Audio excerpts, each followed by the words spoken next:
তো দেখতে পাচ্ছেন প্রিয় বন্ধুরা, আফসার সাহেব বসে রয়েছে মন টন খারাপ করে। চারপাশে অন্ধকার হয়ে বৃষ্টি আসতেছে, উনি বাড়ির টেনশনে আছে।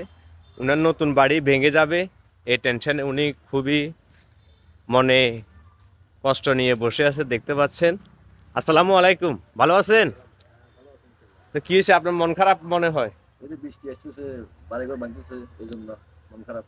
তো ইনশাল্লাহ মন খারাপ করবেন না, আল্লাহ নিশ্চয় উনি দেখতেছেন। উনি বাড়িটা তেমন আর ক্ষয়ক্ষতি ইনশাল্লাহ হবে না।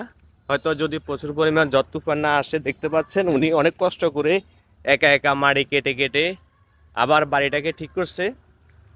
তো এখানে নিচে প্রচুর পরিমাণ পানি হয়, এই জন্য বাড়িটি উঁচ করছে, দেখতে পাচ্ছেন। সবাই দোয়া করবেন, যদি বেশি ঝড় তুফান হয় তাহলে হয়তো ভেঙে যাবে।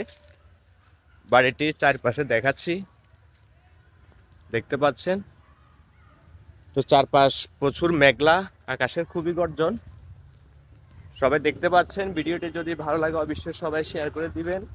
আপনার মিয়া মন খারাপ করে বসে আছে, ইনশাআল্লাহ টেনশন করবেন না, আল্লাহ ঠিক করে দিবে সব কিছু। আসসালামু আলাইকুম।